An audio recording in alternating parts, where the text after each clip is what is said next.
The college football national championship is here, and we got the best bets for this big time game between Ohio State and Notre Dame. As always, it's Austin from Calling Our Shot today. We are joined by what some are saying the hottest college football gambler on the platform, standing at 5'2". He's a married man. It's Logan. How you doing, man? Great, and He's got the brooms out, baby. He went 2-0 last week, 4-0 the first round of the playoffs, and he's 6-0 in the playoffs. He has been absolutely dominant. We'll talk about his favorite pick for this game in just one moment. But Logan, man, we are at the final game of the college football season. It's been a long and interesting journey along the way. We started off ice cold. We both got red hot. You see the polo is back. But Logan, how are you doing? How have you enjoyed this college football season?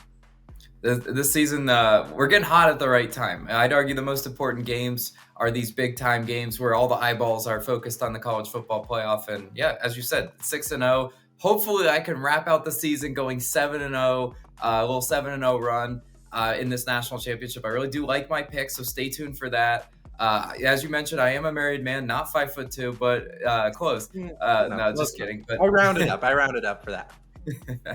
Yeah, no, I'm really excited to finish out this season. It's been a lot of fun. I know you and I just love recording college football because it's just like it's more of a fun product than the NFL. I think the NFL is just a little bit too serious. You got people complaining about refs and stuff. College football is just like football at its purest form. A bunch of kid athletes, if you will. But I'm excited for our matchup today. Hey, it's going to be fun. At the end of the video, we have an Underdog entry where Logan and I picked out two props that we love for the game. I think $25 turns into $210. So, of course, you can sign up for Underdog using our code COS. They'll probably give you a free square for the NBA, I assume, is probably what it would be for Monday. Again, tap into that. Use code COS to also match your first deposit up to $1,000. But, Logan, last week I went 1-1, as the people saw on the screen. Texas plus 6.5 should have been a winner, and it is a winner in my heart, but it was not a winner when it came down to the matter. But either way, we dive in to this game. And right now, you're looking at Ohio State as 7.5-point favorites. Now, a couple different books, right? 8.5. That's not really a big key number, that 8. But again, 7.5, I think, is like minus 115. 8.5 is probably fine if that's your book. The over and at 45.5. Logan, I have to let you lead things off. You're 6-0 in the playoffs. What is the move for the national championship game? Yeah, so the move here, I'm not really going to overthink it because I've kind of gotten to this point. Just going with where my head says and my heart, and my head and heart are in agreement here. I'm taking the Buckeyes and I'm laying the points. I'll lay the 7.5. Again, if your book has 8.5, we mentioned in football, those are not key numbers. So, touchdown in the hook.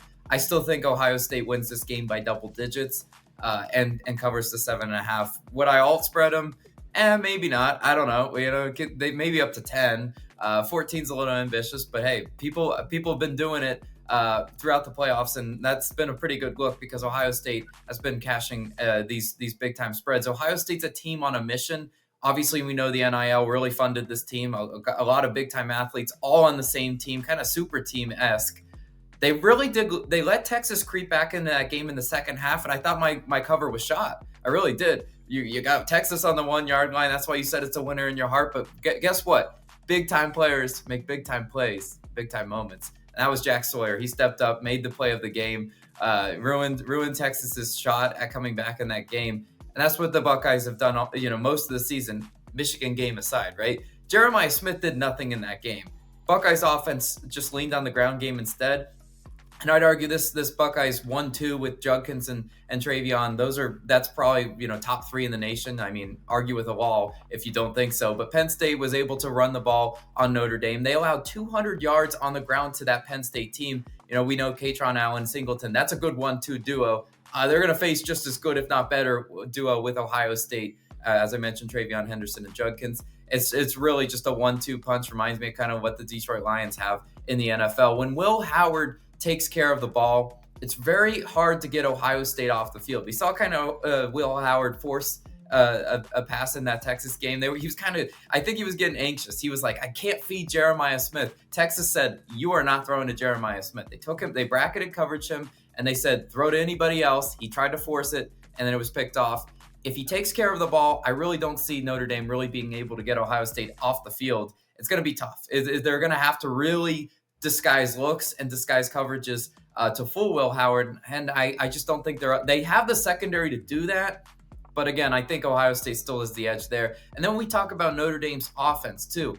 With Jeremiah Love, Riley Leonard, This is they rely heavily on the ground game not to fall behind the chains. If you get Notre Dame into a 3rd and 8, or just 2nd and 10, those big, yardage type things, that's where it gets really scary for them.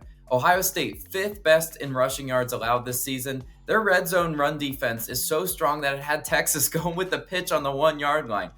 That was in the coordinator's mind, right? He was thinking about that Penn State game where Ohio State's red zone defense was just so stout, and they are elite, and they can just kind of really mess with you there. Ohio State's red zone defense, especially their goal to go defense, is elite, and I think they really are able to stop Notre Dame. Notre Dame, I think Mitch Jeter probably kicking some field goals in this one at best. The Ohio State's defense will come to play, and they will make Notre Dame have to throw it. They will make Riley Leonard have to drop back. And I question how Notre Dame's offensive line will hold up to Ohio State's pass rushers, because Ohio State is 3rd in the nation in sacks, led by Jack Sawyer. I already mentioned him. He's big time. And JTT as well. Those are 2 edge rushers that will be probably playing on Sundays, I imagine. And I think Notre Dame is going to have their hands full, get into 3rd and long, and then it's just pin your ears back there. So I am rolling with the Buckeyes minus the points in this one. I don't really see an angle to pick Notre Dame. If I'm wrong, I'm wrong, and the Irish came to play. I love Marcus Freeman and what he's done, but I think it's Buckeyes in the Natty. Yeah, thanks for yapping for 5 minutes. I'm going to be on the Notre Dame fighting Irish. No, I'm just kidding. I'm not on the Irish. I don't disagree with your picks. I would be on the Buckeyes as well. You tried to trigger a lot of people in your analysis as you talked about the Detroit Lions, who obviously a lot of people might not be too happy there.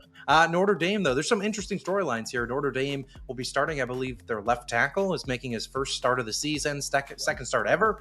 So he might have his hands full with Jack Sawyer. Have fun with that. And Jeremiah Smith, I saw he's been chirping with a Notre Dame cornerback, I believe, saying, if you want to play man coverage, you'll find out the hard way. And that's kind of what he said to Oregon. And then they played man, and he toasted them.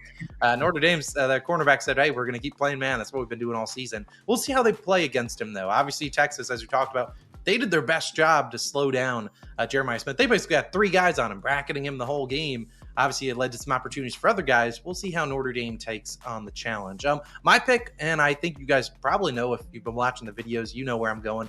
Go to the first half under here at 23.5. I'm not going to overcomplicate it. I don't like taking full game unders in college football. Full game unders feel cooked. You feel like you get the first half with 10 points. You're like, all right, live bets at 30-something and a half. I'm probably pretty good. No, boom. There's like 28 points in the third quarter. And you're like, I already lost. How'd that happen? I only take first half unders in college. They've been printing this playoffs. Look, I think we see some jitters at the gate. These are 2 really good defenses, and I think the adjustments are going to be made at halftime, and that's when the offenses start to open up. We see that all the time in college football. We've seen it all the time in the playoffs. We saw the exact same thing in the Notre Dame and a Penn State game. They did nothing in the first half, then the offenses opened up. I know Ohio State has a potent offense. I get it. If we're going to lose the first half under, it's probably them that's doing the damage. But again, I think this is a slower game out the gate. So I really like the under at 23.5. 22.5 is fine. 23.5 I like a little bit more because you can afford, a couple field goals in there. Whether, 23 is not the most common halftime score, but it is one that could happen. It could be 17-6, and that's 23 points. I really like that first half under at 23.5.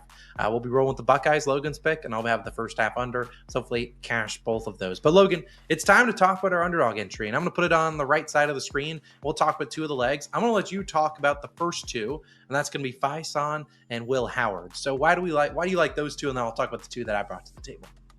Yeah, so Faison for Notre Dame, he's more of a slot guy. He's a guy I think they're going to rely on when they do fall behind the chains. It was a big Jaden Greathouse week last week. He made some plays. He made some plays against that Penn State secondary, but I think Ohio State is really going to be able to take him away and force Riley Leonard into those smaller type throws. I think the yardage adds up for Faison. I do like his over in receiving yards. And then on the other side, I like Will Howard's under in completions. Will Howard is a boomer bust type thrower. I mean, he's over this line in 2 of his last 3, so you might argue with me there. But this is a different plan of attack against Notre Dame. I think when Ohio State's going to be passing the ball, it's going to be looking aggressively down the field. As you mentioned, they will play man. And when you play man, you do have some shots. You have shot plays scripted there. And I think Will Howard, when is going to get long type things, I do not see a lot of just check down, short and intermediate type throws in his arsenal. That's not who he is anyway. He's a very aggressive kind of gunslinger type quarterback. And I just don't think the completions are there. I think the yards might be there, but the under in completion seems like a good bet for me.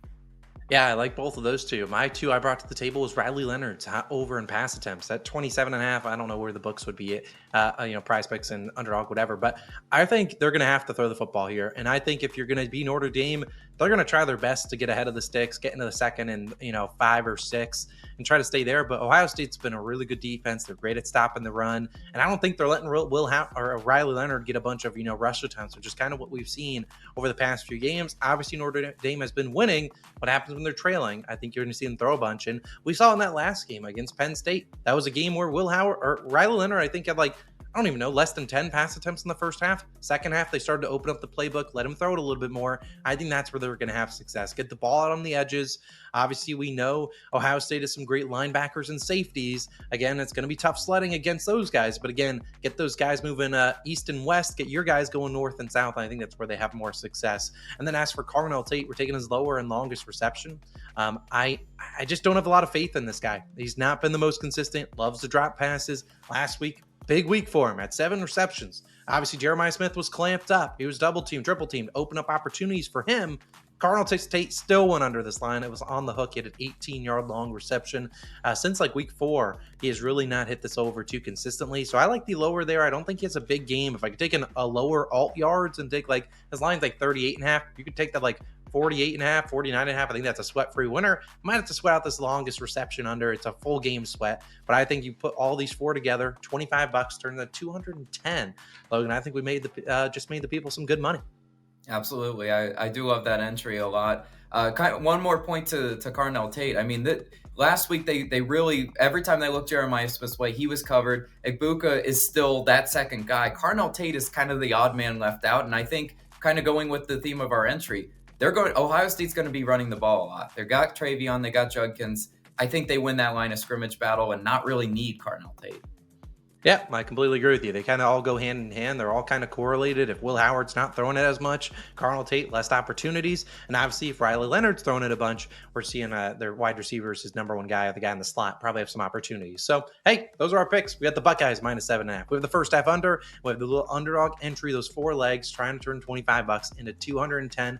That is the college football national championship. Those are your best bets. Logan, any final thoughts before I sign out of here for the final time in the college football season? It has been a great college football season. I love the way we've finished. If you guys have been watching our videos all season long, Austin and I appreciate you. You guys are the reason we can do this and just kind of sit up here and yap. I probably yapped for 5 minutes straight, but that's just how damn passionate I am about the sport. I love college football. I'm going to be sad when it's gone, but we'll see you at the same time next year. Yep, I couldn't have said it better myself. I don't know if the red polo will return next year, but we'll figure that out next year. Again, appreciate you guys for tuning in. It's Austin and Logan. We're signing out.